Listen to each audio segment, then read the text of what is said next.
tu vois là, devant la baie vitrée, il y a une petite terrasse en bois qui va venir.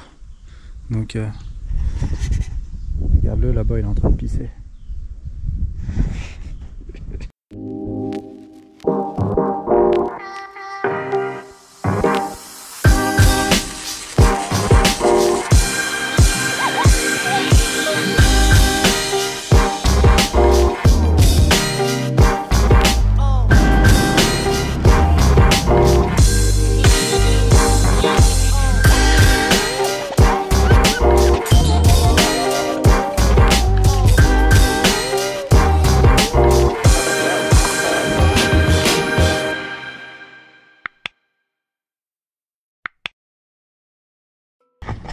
Hello, salut à toi, bienvenue sur cette nouvelle vidéo. Alors aujourd'hui on va parler de grosse maçonnerie, on va parler d'ouverture. Aujourd'hui je vais t'expliquer ce qu'on va faire principalement dans les prochains jours vu qu'il fait beau. On va en profiter. On va s'attaquer à l'ouverture de la baie vitrée. C'est-à-dire, voilà, tu vois, donc il faut que je casse les morceaux ici. Il va falloir décrépir une partie du mur pour retrouver les pierres pour faire les angles à l'identique, parce que toute cette façade va être en pierre apparente, chose que moi j'ai conservé vu que ici on a bouché la cave.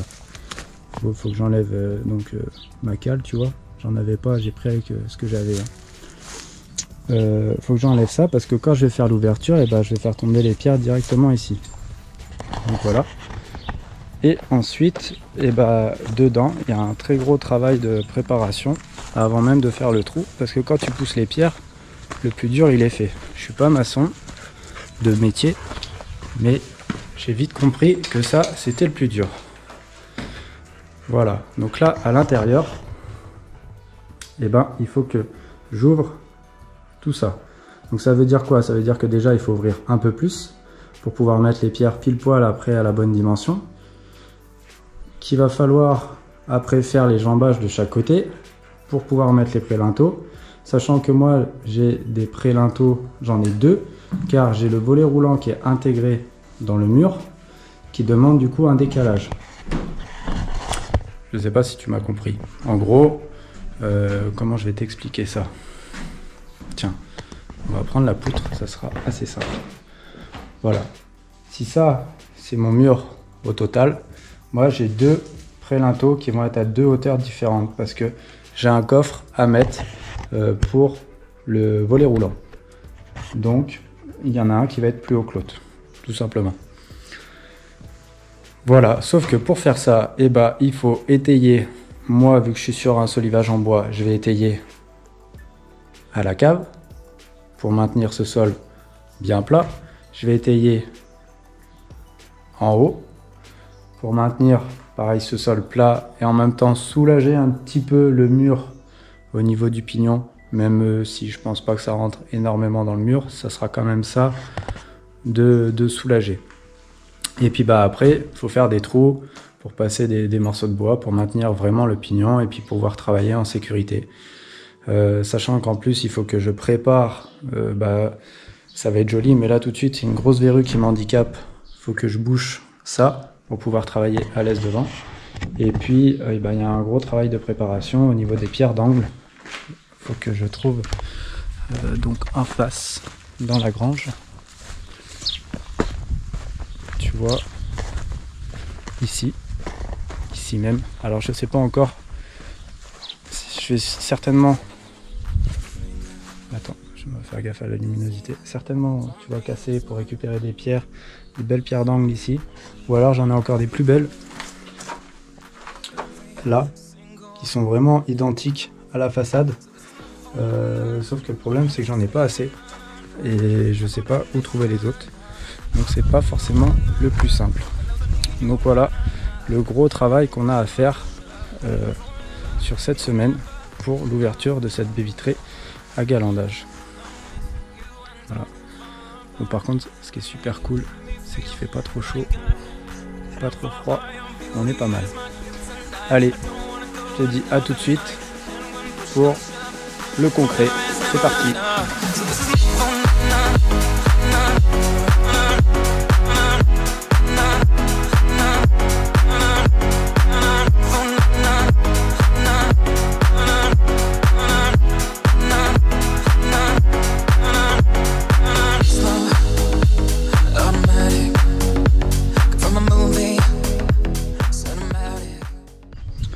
Voilà, comme tu as pu voir, j'ai démonté la première partie du mur qui était relativement facile parce qu'en fait il était pas pris dedans, donc c'est venu tout seul. Là pour la deuxième partie, je vais m'atteler à enlever les tuiles et puis les ranger correctement parce que je pense que ça peut se revendre d'occasion. Il y a sûrement des gens qui doivent en chercher. Et puis démonter pareil la charpente, tout y enlever pour trier le bois de la pierre, et ensuite je récupérerai les pierres qui m'intéressent et puis je viendrai décrépir cette partie du mur pour pouvoir faire cette fameuse ouverture. Je vais pas te filmer le fait d'enlever des tuiles, hein. Il n'y a rien de compliqué, mais bon, tu comprendras d'où viennent les pierres comme ça. Allez, on continue. Le temps est pas du tout avec nous, on se tape un temps de merde. Franchement, on est au mois de juillet, il y a 18 degrés, il pleut, on est obligé de mettre les vestes. C'est vraiment n'importe quoi cette année. Alors, nous, on a avancé. On a préparé donc toute la première partie pour pouvoir faire l'ouverture. Donc, je te montre. Voilà. Donc là, tu peux voir, on a protégé avec une bâche absorbante le parquet. On a mis un coup de balai avant. J'avais des panneaux d'OSB, on en a mis partout. Comme ça, tu vois, s'il y a des crasses qui tombent dessus, c'est facile à nettoyer, facile à mettre un coup de pelle, ça craint rien, c'est impeccable. Et ensuite, on a mis une petite solivette, pareil en haut. Et puis on a étayé à chaque poutre pour que ça soit bien rigide, que ça se tienne bien. On a fait la même chose en bas. Alors, bouge pas. On va allumer, hop, voilà. Donc là, on a fait la même chose en bas. Hop. Je vais pas descendre, hein, je te montre comme ça. On a mis la planche de l'échafaudage, une solivette sous les solives et des étais comme ça, et ça répartit bien la force. Et bien sûr, on les a alignés hein, entre le haut et le bas, c'est au même endroit. Donc là, maintenant, la prochaine étape, on va, je pense, commencer au niveau de la... Tu vois, il y a la cheminée qui est là, donc ça veut dire que tu as le conduit qui monte. Et comme on en a une deuxième ici, les deux conduits se rejoignent et ils ressortent la cheminée dans le pignon. Donc ici, ça veut dire que là, c'est creux. Donc pour pas galérer déjà pour avoir un repère dehors, on va commencer à taper là. Et à chaque fois, à côté d'une poutre. Comme ça, ce qu'on va faire, c'est qu'on va prolonger en fait notre poutre avec des pièces que j'ai récupérées de l'autre côté. Et on va venir aussi reposer une partie de la poutre, tu vois, sur la solivette. Comme ça, ça sera bien rigide. Et comme c'est caché, je pense qu'il y a même de grandes chances qu'on les visse une fois qu'on aura tout bloqué. Comme ça, ça bougera pas du tout, quoi. Donc voilà. Sachant que l'ouverture, le prélinteau, je crois qu'il doit passer quasi, celui-là, vu que c'est le plus haut, il doit passer quasi à ras des solives, quoi. Donc voilà pour la préparation de l'intérieur. La préparation de l'extérieur. Je sais pas si tu te souviens, j'avais dit que j'allais tout casser pour récupérer des pierres à un endroit. Et c'est chose faite. Voilà, tout cassé. Donc ici j'ai récupéré pas mal de pierres d'angle. Tu vois, il y en a encore une là qu'on a laissée, qu'on n'a pas prise, parce que j'en ai déjà pas mal. Tu vois, il y a un gond, donc ça c'était au niveau d'une porte. Donc j'ai tout cassé. Et j'ai récupéré aussi des poutres. Donc ça après, je vais en réutiliser une partie pour faire mon mur de clôture là, je sais pas si tu te souviens. Donc on a trié et puis on a préparé les pierres qu'on allait avoir besoin là-bas. Donc tu vois, là on a les poutres que j'ai récupérées qui vont nous servir à traverser le mur et bloquer avec des étais pour maintenir le pignon. Là on a toutes nos pierres d'angle qui vont nous servir pour l'ouverture. Et là on a quelques pierres pour combler quand on va couler le béton ou monter les jambages à la chaux au niveau des pierres. Donc voilà, vraiment un temps de merde, c'est vraiment chiant pour un mois de juillet. Donc là, bah, nous c'est parti, on va faire nos trous. Ça porte un nom précis, mais je m'en souviens plus. S'il y a quelqu'un qui s'en souvient, il peut le mettre dans les commentaires. Ça sera bon à savoir pour la prochaine fois. Nous c'est parti, là on est parti faire les trous à côté des poutres pour passer des vieilles poutres pour étayer. Et ensuite il y a de grandes chances pour qu'on fasse d'abord un jambage et puis ensuite le deuxième. Comme ça fait moins de problèmes pour fermer le soir le chantier. Là je vais fabriquer une porte, je pense tout simple, avec des panneaux d'OSB. Je vais visser 2-3 chevrons et puis je la calerai le soir. Et puis voilà, comme ça après pareil, on pourra remonter correctement de l'autre côté. Et puis vu que cette semaine j'ai pas mon tracto, j'ai acheté des pales pour mettre au bout du tracto. Donc c'est un ami qui est en train de me les souder. Si des fois en fait on venait à, tu vois ici, vu que les pierres elles vont tomber dans le trou, si des fois on venait juste sur un jambage à boucher tout le trou, et j'ai pas le godet, donc je peux pas éliminer ma pierre qui me gênerait. Et pour être sûr de pas me faire avoir, je vais faire d'abord un côté, le monter propre, et ensuite je ferai le deuxième, et ensuite je tomberai tout ce qu'il y a au milieu et on coulera les linteaux. Voilà. Bon, j'essaye de faire court, c'est pas forcément toujours facile parce qu'il y a plein de choses à dire et même des fois j'en oublie, mais bon, j'ai pas la science infuse, hein. Moi je suis juste là pour partager avec vous. Allez, c'est parti, on te montre comment ça se passe.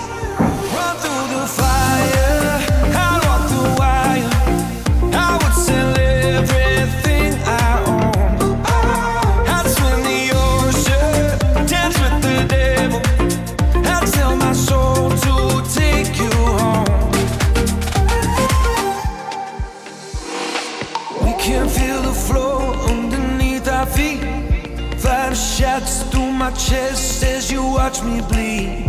Every kick, drum hit is a symphony. Every brush of your curves is the air I breathe. You speak, I am listening. Sweat rolls, girl, you're glistening. Slow-mo, pull me into the light, the light. There are people watching us, wishing they were obvious instead of giving. Yes, alors on se retrouve, voilà, nous on a avancé un petit peu de notre côté, donc je te montre. Voilà, théoriquement on a fait la partie la plus difficile, c'est-à-dire que tu vois, on avait mis nos étais et maintenant on est venu percer le mur. Donc on a mis les anciennes poutres que j'ai récupérées en face, et puis avec des petites solivettes que j'ai pour l'ossature bois du garage, on les a doublées, vissées pour prolonger, comme ça. Attends, je vais te montrer, ça va peut-être mieux par là, voilà. Comme ça on a prolongé en fait le prolongement de la solive du plancher qui est rentré déjà énormément dans le mur. Et du coup là on ressort de l'autre côté où on a étayé, je vais t'emmener voir. Et là maintenant la prochaine étape, on va tracer à peu près notre mur voilà, au niveau du jambage, où est-ce qu'on veut exactement arriver. Et puis là on est parti pour tout dégommer. Alors dehors ça se présente. Là on a l'apprenti. Hein? Ça va? Tu forces pas trop? Qu'est-ce que t'as fait ce matin? Rien? T'as dormi? Voilà. Alors ici. Donc j'avais conservé le mur, tu vois, de l'ancien accès à la cave qui était coulé en béton. Donc je l'ai conservé parce que je savais qu'à ce moment-là, quand j'allais ouvrir ma baie vitrée, il serait bien utile pour étayer. Donc tu vois, on a sorti nos bastins, nos bouts de bois, comme tu veux, et on a étayé dessous. C'est tout bloqué, c'est vraiment serré, hein. Faut pas hésiter, hein. Après là, tu vois, le petit défaut qu'on a fait, c'est que là on a été un petit peu trop loin. Parce que tu vois, la baie vitrée elle va venir que par là. Et celui-là il est presque en trop. Mais bon, je pense qu'on va le reboucher au niveau du jambage. Comme ça fera ça en moins à couler au moment du linteau, quoi. Donc théoriquement, le plus dur maintenant est fait. Là on va s'attaquer à descendre donc les pierres. Donc pareil, l'avantage étant donné que j'ai condamné la porte ici, et faut remblayer tout l'ancien accès de la cave. Donc là ça va être facile, toutes les pierres on les fait tomber dans le trou. Voilà. Voilà, on a de la chance aujourd'hui, il fait beau. On va en profiter à fond, histoire que le trou soit ouvert à midi. Et comme ça, cet après-midi, on fera sûrement un peu de maçonnerie. Bon, bah je te dis à tout de suite, on continue. Everywhere I go, the people really wanna know who I is and who I be. They stop and stare when they see me. If I said it once, no need to repeat. Run up on me, watch you fall to your knees. Tip my hat when it's time for the kill. Ain't no beast when you're really real. I am the boss, I am the Don. I am the one they call Lucky Charm. Got my own shit, I don't need your farm. Life was so hard, it made me weak. Built to last, this girl ain't weak. Sturdy and still when I plant my feet. Got it out the melon, now it's racks in my sleep. Look to God, he supplies my needs. Endless faith is what brought me next level prosperity. Silent power moves is what I'm giving. They love to hate the world they can't live in. Always present for the high roads. Go swim within the deep lows. Low. What tells the future? Who knows? I don't do it for the likes, I do it for the love. Do it for the ones who really need a hug, cause they had it tough, never had enough. Feared, loved, and respected. Using words as a weapon. Test and she. Hurry up quick, they'll have face coming soon. Sit up straight when she enters the room. Be enthused, but don't look too amused. This is her queendom, please respect her rule. Bon bah voilà, comme tu as pu voir, on vient de finir de tomber le mur. Là on est mort. Franchement on a tapé dedans. Ah, ça va, t'as du jaune là. Ouais bah t'en as aussi. Ah ouais. On est mort. On a pris une poussière, un truc de ouf. Par contre, je suis vraiment content du résultat. Allez, je te montre. Voilà. Bon bah il y a encore du taf, hein. Mais là, ça apporte vachement de lumière. Ça va faire ressortir tout de suite le mur en pierre là le matin parce que le soleil il vient de là-bas le matin. Et franchement, je pense que ça va être trop agréable. Là, quand tu te retrouves assis le matin sur la cuisine en train de boire ton café, que tu vois ça, bah franchement, je pense que tous les matins ça doit être un kiff. Voilà. Je vais te montrer de dehors. L'apprenti, je peux te dire qu'il est fatigué le chien.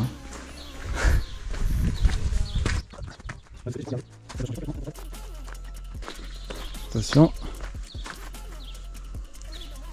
Ah ouais, ça change tout. Il y a du boulot, hein, mais par contre je suis content parce que on a bien étayé, ça n'a pas bougé. Bon là sur la gauche, on voit une petite fissure, mais celle-là elle y est depuis le départ, donc ça c'est pas du tout grave. Et franchement en haut ça n'a pas bougé quoi. Rien du tout, pas une fissure, rien. Et là aussi ce qui est pas mal, c'est que je m'attendais à ce qu'on ait trop de pierres. Et en fait, il n'y en a pas assez. Donc je vais pouvoir en rajouter un petit peu ici. C'est pas mal. Mais avant d'en rajouter, je vais en profiter pour sortir des câbles. Parce que... tu vois là, devant la baie vitrée, il y a une petite terrasse en bois qui va venir. Donc regarde-le là-bas, il est en train de pisser. Il y a la terrasse en bois qui va venir là. Je pense que je vais mettre un petit olivier. Je sais pas si je vais pas faire un petit bassin. Enfin, on verra par la suite. Mais franchement, là, je suis content parce que c'était une grosse étape et ça rend vraiment bien au niveau de la lumière. Donc là, il n'y a plus qu'à avancer au niveau des jambages du seuil, recouler les linteaux et puis mettre la baie vitrée dans la foulée. Donc voilà, allez, on continue.